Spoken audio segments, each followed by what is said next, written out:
The PRovoke Podcast, brought to you by PRovoke Media and produced by the international broadcast specialist Marketeers.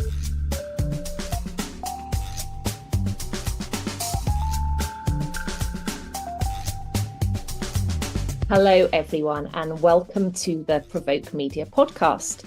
I'm Maja Pawinska and today I'm going to be having a conversation about neurodiversity in the PR industry with someone who was diagnosed with ADHD relatively late in life, and he's going to talk to us about the impact on his career and the experience of being neurodiverse in the PR industry. Now, I first touched on this topic a couple of years ago. Actually, it was 2021 when neurodiversity was really only just starting to be talked about in the industry as part of the diversity, equity, inclusion conversation. It's my impression, although my guest will talk about this further, that those taboos around dyslexia, ADHD, and autism are thankfully, if not being smashed, then certainly being opened up in the creative industry, where neurodiversity can be seen as a superpower, in fact. And I'm delighted to return to this topic again with my guest, who is Paul Nolan, Chief Operating Officer and co-owner of B2B technology specialist agency CCGroup, one of the leading independents in the sector and a frequent finalist and winner of our EMEA Tech Agency of the Year award. Paul, welcome. Thank you. Good morning to you, Maja.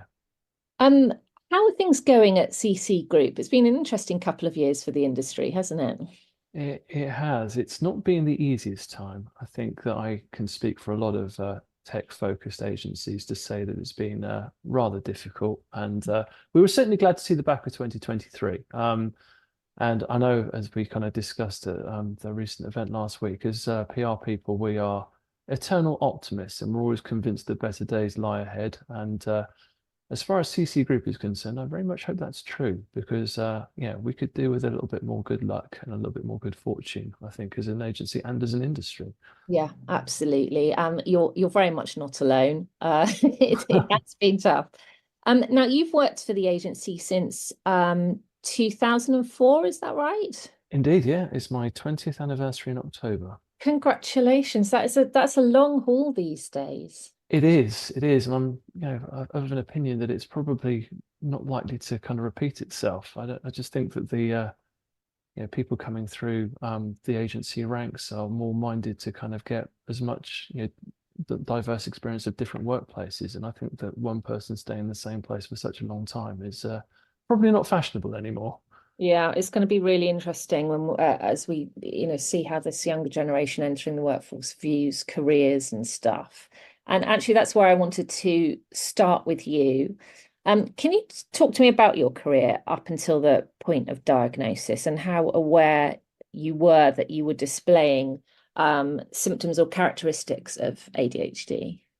Yeah, sure. So as you said, I mean, I left university in 2001. I then actually did a PRCA affiliated course in between 2001 and 2002, because frankly I wanted to work in PR, but I didn't really know what PR was. I didn't really know what the job entailed.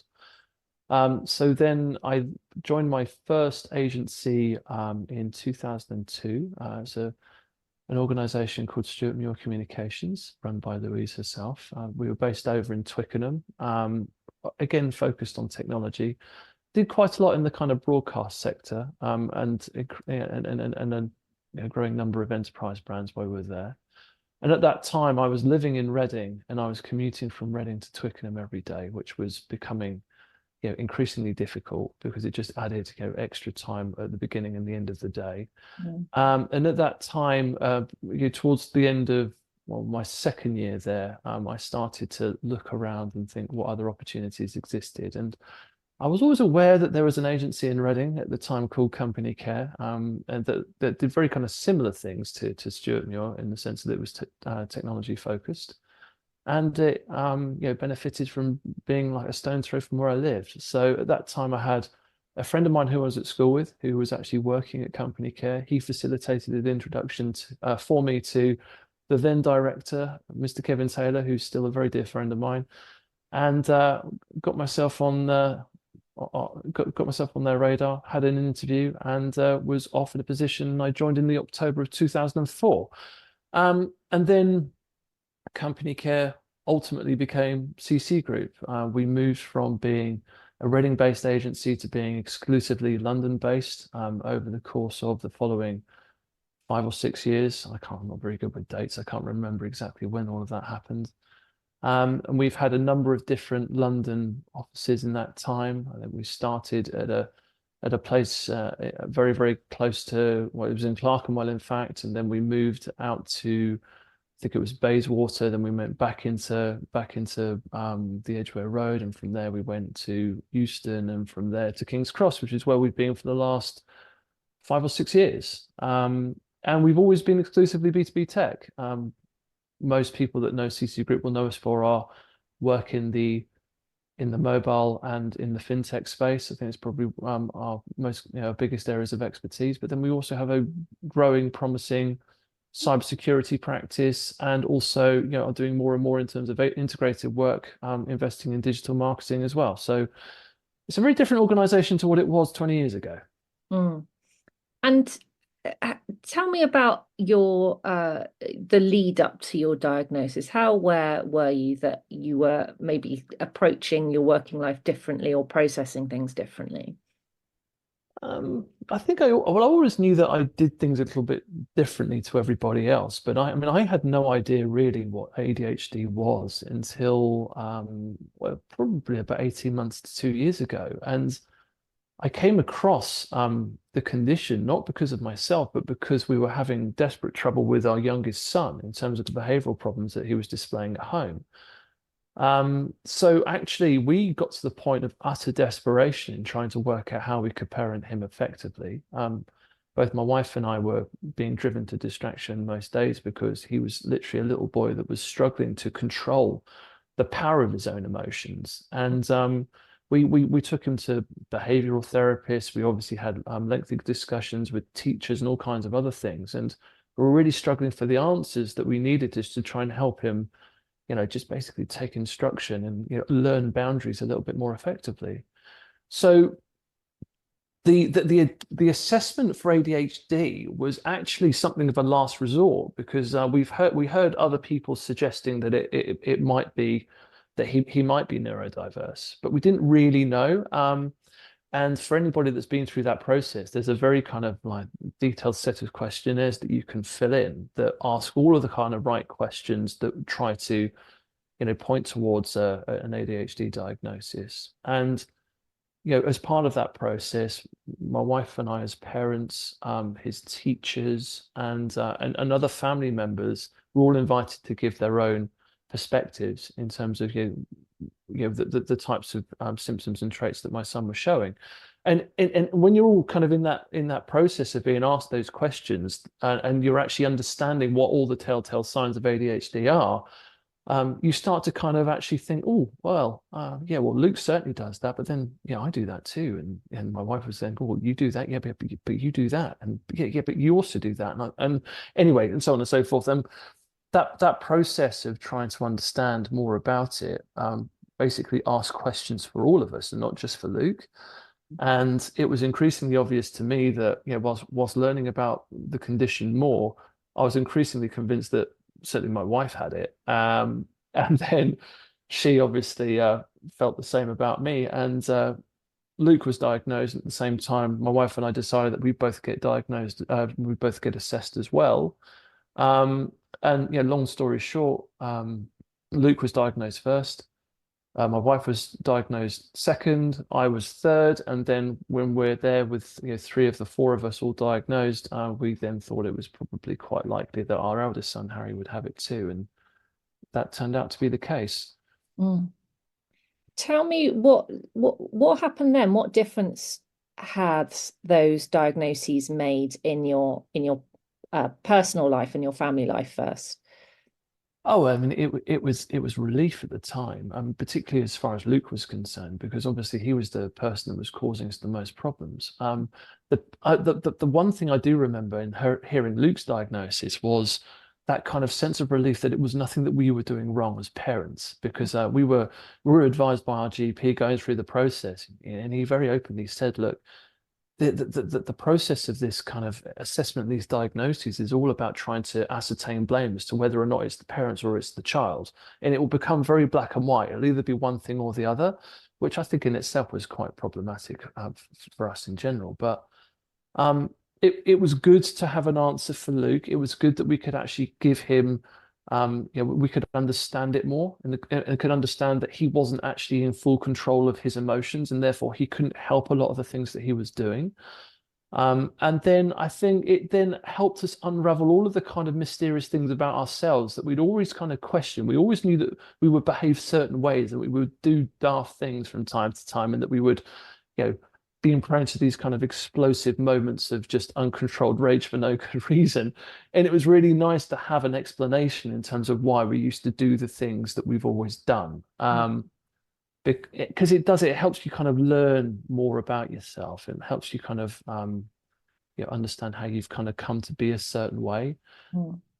So it was great. It was great. And actually we've all since been on medication, and it's helped us kind of stay calmer for longer, and I think actually become better versions of ourselves, because we're more aware of the things that we can do well, and we're more aware of the things that we're going to struggle with, and we can start making better choices that don't put yourself in stressful situations that can lead to behaviors that you'd rather avoid.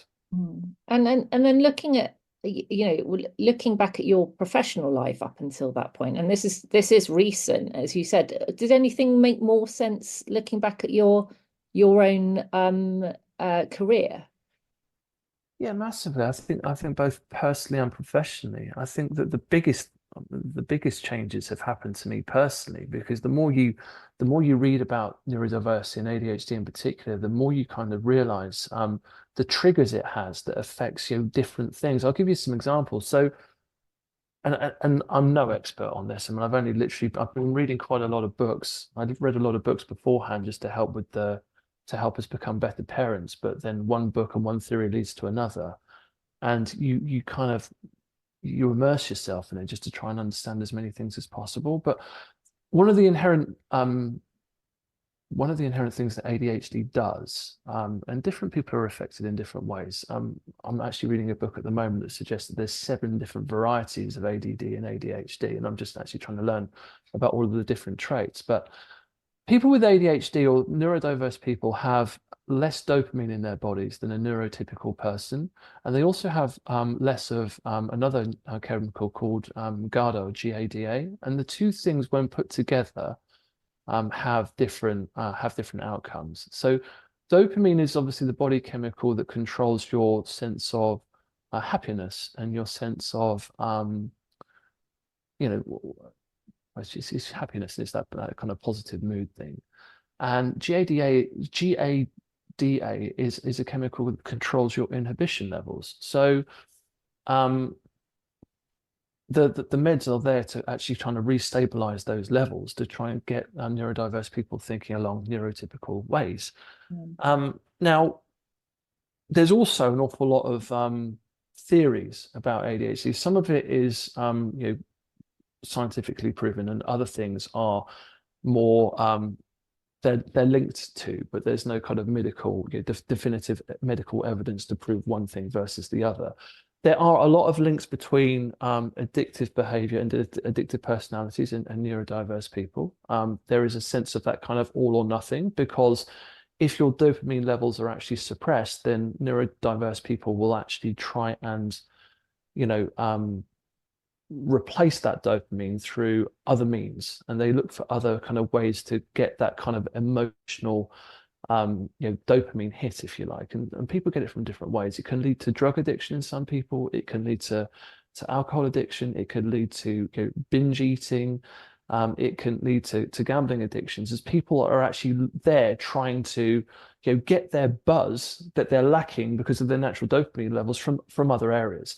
And if you combine that from a lack of chemicals controlling the inhibition, and you get massive impulse with massive urges, from a dopamine perspective, it can be quite a dangerous combination, which is why you see erratic behaviors and people like really struggling to kind of operate within certain boundaries, you can see people lose their way very, very quickly. And it's easy to see when you're, at the neurodiverse side of things, looking back, how easy it can be to go off the rails and become, increasingly, more astray, if you like. Mm.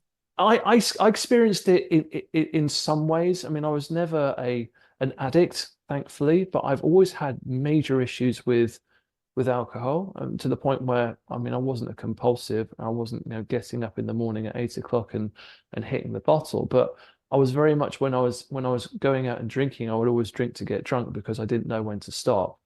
And that became, increasingly difficult the more I used to do it. The second thing was my relationship with food.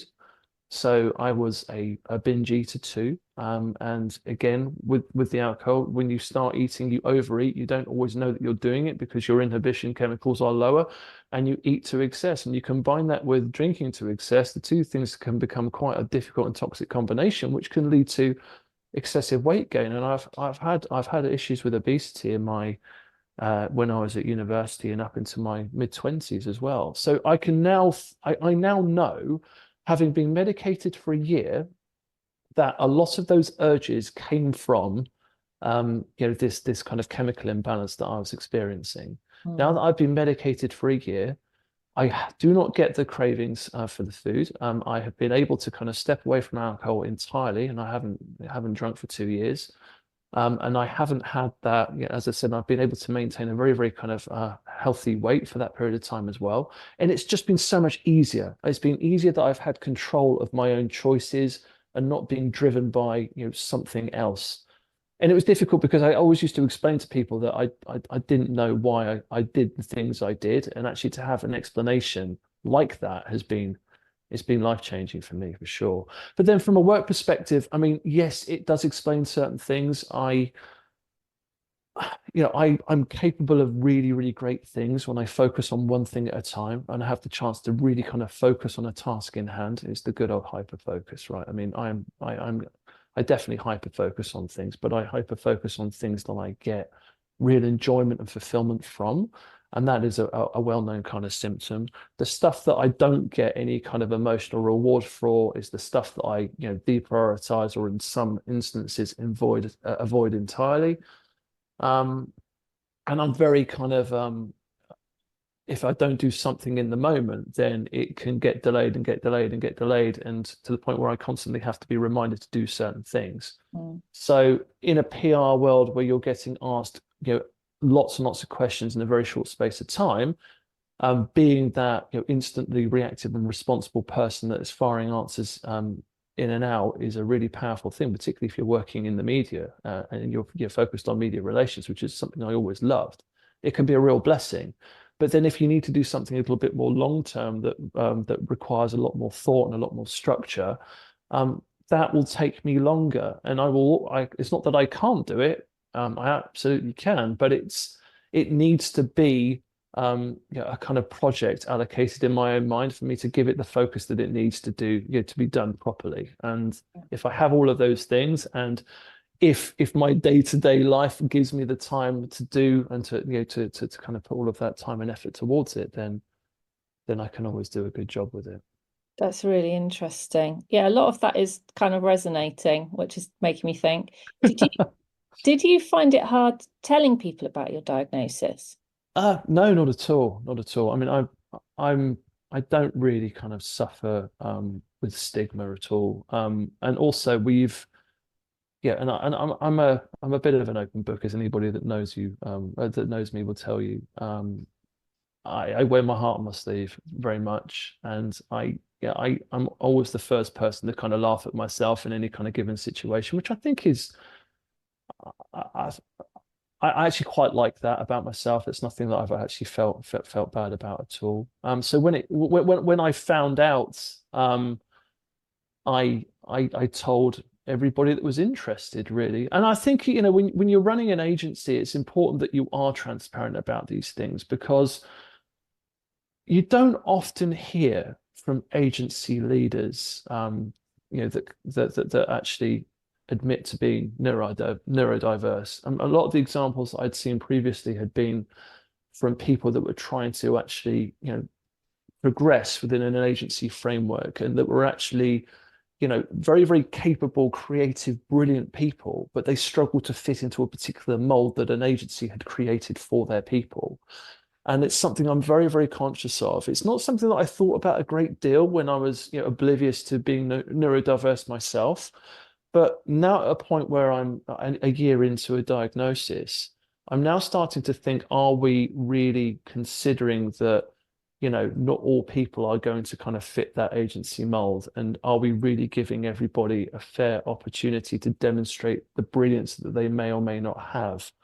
And I think it's part of a learning curve that I think a lot of agencies are going to be going on over the course of the next few years, just to be more and more inclusive as far as neurodiverse people are concerned. Yeah, I do think we've been guilty of trying to knock square pegs into round holes for quite a while on this. Well, that piece I wrote a couple of years ago was that almost everyone I spoke to from across the neurodiversity spectrum was saying there is so much undiagnosed neurodiversity in the PR industry just because of the nature of the work. And that's particularly coming to the fore now that we've got a greater spectrum of work from kind of the data and analytics side right up to kind of pure creatives in the industry. Do you think that I mean, what would have been different if you'd known you had ADHD sooner, and B, if the PR agency world had kind of cottoned on to this level of diversity of thought that seems very much to be true of the industry? I think that some of the work was being done, but was being done for different reasons. I think that the PR agency world had realized that it needed to be a little bit more flexible to try and bring in, the best talent. I do think that there was a time where it was a little bit too over obsessed on finding these all-rounders that could do everything equally well. Now, these people that, don't get me wrong, they do exist. They're very, very rare where you find somebody who is naturally very, very good at everything. And those people are, like gold dust, because they're typically the most utilized, the most billable people that any agency will have, because they can literally turn their hand to anything. But the agency world actually moved away from that to a degree and started being a lot more skills oriented in terms of the hiring that they would make, and being a little bit more open-minded to the different talent that was out there. And I think neurodiversity fits into that approach quite well, because every neurodiverse person will have will be brilliant in some way, and it's about identifying exactly where those areas actually are. And if you can accept that they are going to manage themselves in a slightly a different way, should we say, and that they might not always meet neurotypical expectations in terms of the processes they follow, but focus on the quality of the outcomes and the output that are actually being produced. And that does require understanding. It also requires a little bit of patience and give and take on both sides, from the individual and the agency. Then you really can make something work. It just requires a little bit more open-mindedness, I think. And I think back to my own journey, there were so many things that I was given the benefit of the doubt over in my earlier days that I'm not sure that many agencies would necessarily do today, because there is so much more pressure to succeed. So do you think that PR agency life is actually suited to people with ADHD now? Oh, that's a really difficult question. Based on, I think it depends on the agency. I think that if an agency really kind of values its people and spend the time to identify where these individuals excel and actually set themselves up to get the best out of that person, and actually have a real be committed to the individual, and for the individual to be committed to the agency, then I think great things are possible. I do question whether or not everybody is given the fair crack of the whip in all agencies. I don't know enough about the plight of specific neurodiverse people, because I haven't been asking my peers, because I've found out about this so late. But there are there are things that are just inherent about PR, and I think we talked about it, and I wrote about it last week, looking at the survey findings from last week, Maja. the PRCA and CIPR findings looking at stress in the workplace. I mean, unfortunately, one of the byproducts of being neurodiverse is that you become genuinely more anxious, right? And you actually struggle to deal with, a lot of these pressures, and you internalize an awful lot more. And it can be quite difficult if you don't really understand what's going on to cope with, the day-to-day stresses. And I pointed out the stress in PR is a culmination of a number of different types of pressure, right? A combination of agency pressure, client pressure, also everyday pressures, right, from real life. But I think that the biggest one, and this certainly relates to neurodiverse people, is the amount of pressure that individuals put on themselves, right? Yeah. Trying to live up to an artificially high expectation of themselves and of others. That was certainly the one area that caused me the most stress out of all of the other things, because it's the one area that you actually really have the least control over, because you don't always see and you don't always understand that your own behaviors and your own reactions to things are being driven by something which is outside of your control. So I think that,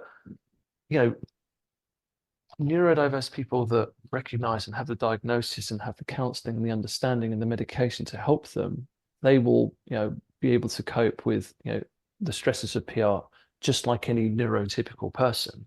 But a neurotypical person is going to experience stress working in a PR agency. I do worry slightly for the neurodiverse people that are trying to get by an agency world that don't really appreciate that they have it, because I know what that feels like, because I've been in that situation for 20 years. And you ultimately have to learn to be a different person. You literally have to wear a mask just to try and demonstrate that you conform to all of the things that an agency will expect of you. And it's quite difficult to be, your authentic, true self, and cope with all of these pressures, particularly effectively. Yeah, no, I get it. Has your diagnosis prompted, I mean, CCGroup's always been brilliant at D&I stuff. It's definitely one of your strengths as an agency. Has your diagnosis prompted any changes in your overall inclusivity drive at the agency? I don't think it's made us want to be more inclusive, because I think that we've certainly, invested an awful lot of time and effort in becoming more inclusive before my own diagnosis. But I suppose I'm certainly more focused on making sure that the inclusion, counts as much for the neurodiverse person as it does for, BME pros, and providing opportunities, for people from different backgrounds. Because I do think that equity question covers a lot more than most people realize. And I am thinking about, whether or not our way of evaluating people is inclusive of neurodiverse people, and making sure that we are actually not getting too caught up on traditional metrics for individual success, and making sure that people can be scored on their individual merits, and not necessarily what the holistic agency would expect of an individual. And it is a process, and I think we're doing quite well. But I think that my biggest concern was trying to explain to the PR world in general that neurodiverse people are and can be significant, can deliver significant value if they are given the room and the understanding to bring the best version of themselves to work every day. And I think I'm convinced that there are far more agency leaders than me that are neurodiverse out there. And I'm sure that there are so many, incredibly positive stories about, neurodiverse people doing some fantastic things on a consistent basis. And I think the more we, put the spotlight on those people, the more the agency world will realize that, that they need to kind of be more open-minded, and to give more people an opportunity. Yeah. Be more patient with people, because they're not going to develop in the way that you'd necessarily think that they should.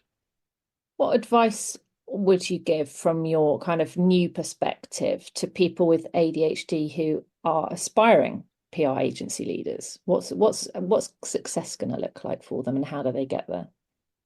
Well, the first thing I would say is that if you strongly suspect that you might be neurodiverse, then getting a diagnosis is a fantastic starting point. It really is, because it will give you that clarity.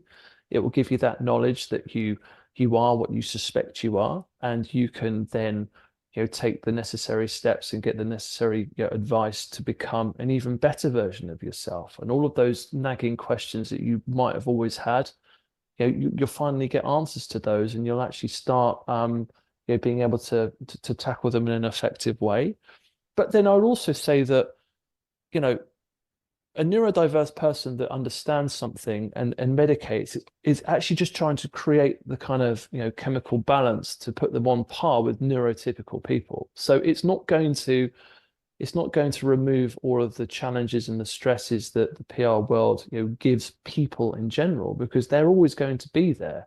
But giving yourself the tools to better equip yourself to kind of deal with those stresses, I think, is definitely going to be a big help.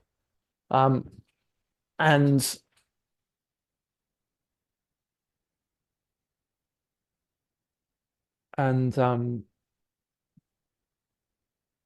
sorry, I've lost my train of thought. That's all right. We were It's- just talking about what your advice would be to people who are aspiring leaders in the industry. As I said, I made the point that if you've got equity, if you're the same as neurotypical people, then the same challenges apply, and the pressures of working in agency life remain the same. And a lot of the same bits of advice I would give to neurodiverse people are exactly the same bits of advice that I would give to neurotypical people. Resilience is the key word for me. And I know it's something that we talked about last week, Maja. The ability just to keep going, right? Just to kind of be forthright in your beliefs, and to kind of accept that it's not always going to be easy. You're not always going to get what you deserve, and that unfortunately the amount of effort put in does not always equal the amount of success taken out. You have to just understand that particularly working in agency life, success goes in cycles. You'll have times where you're absolutely flying and things are brilliant, and there'll also be times where things are sluggish and slow, and you can't catch a break, and you're not winning as much as you feel that you should win as an agency, and you can't put your finger on the reasons why. And it's amazing how quickly these types of these negative moments can undo themselves, and things become a lot better very, very quickly. And it's all about maintaining that belief, keeping going, staying positive, and riding out the bad times to enjoy the good times. Yeah, I mean, that's it. Like as you said, that's true of everybody, and it's if you get the support you need around any diagnosis you have, then it's still tough for everybody, right? But yeah, resilience is absolutely key. So now you have your diagnosis, you've got the support you need, both in terms of greater understanding of yourself, your family, how you work professionally. What does kind of balance and wellness look like for you? I mean, how do you maintain that in your own life?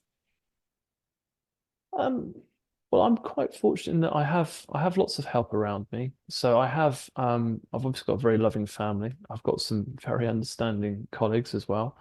I have my own life coach that helps to kind of like compartmentalize my life into different areas, and so I can try and apply all of my strengths through hyper focus into different aspects. So I've got different kind of sections of my brain that are dedicated to different things, of which CCGroup is a big part of, but it's not the only part. I'm also a father to 2 young boys. I'll try my best to try and be the best husband I can be. And I also have I have a big interest in health and fitness as well, which has been really useful to me, because anybody that reads anything about neurodiversity will help that the replacing dopamine through natural means and through exercise can be a very, very powerful thing as well. So it's about creating a balance. And my biggest issue that I have is that I will do everything to extremes. And it's about recognizing when I'm kind of pushing myself too hard in certain areas and trying to take a step back and make sure that I don't kind of lose myself in different things. But again, it's the awareness that, you know, that is how you think and that's how you run your life, means that you can actually police yourself, or more importantly, you can actually tell other people the things that you struggle with, and they can actually help police your behaviors as well. And my wife has been absolutely instrumental in that, and so has Rich at work. He's been great at helping us, as has, you know, all of my other colleagues at work. I've got this kind of close-knit community of colleagues that are so understanding and, you know, very, very helpful, and kind of picking up the shortfall when I forget to do things, and you know, cover for me as and when is needed. And it's all about effective communication, right? It's about, you know, just saying, look, this is the stuff I'm going to do really, really well. This is the stuff I'm going to struggle with. This is the stuff where I'm going to need help. And, you know, if I forget to do something, please don't take it personally, because, you know, I just get distracted by, you know, the silliest things, and it's never my intention. I think the more you just explain that to people, and the more you just, you know, are consistent, the more people will certainly support, give you the benefit of the doubt, and step in as and when step in as needed. I'm so glad you've got that support network. It sounds like you're surrounded by support and love, and, you know, moving on to the next 20 years of your career. Paul, my favorite thing about your bio, which you sent me, was the last sentence: beyond your family and staying fit, justifying the ongoing failure of your favorite football and rugby teams. It's listed as one of your interests outside of work. That sounds like it's a good distraction. It can, yeah, but that can bring as much pain as it brings joy, as any football fan will tell you. Yeah, definitely. But yeah, but it's nice to have other distractions, right? And it's nice to have other passions and other things that get you excited. Absolutely. Who's your team? Arsenal, would you believe? My condolences. Thank you. So close, but yet so far. Yeah, but Arsenal got the moral victory, as anyone will tell you. Okay, yes. Well, we can argue about that offline. Well, thank you so much. I really honor your openness and your frankness about the journey you've been on, and yeah, wish you guys all the best for 2024 being a hell of a lot more less stressful and a little bit more successful than the last couple of years have been for many agencies in the industry. But thank you very much for your time. I really appreciate hearing your story. Thank you, Maja. Thank you for letting me tell it.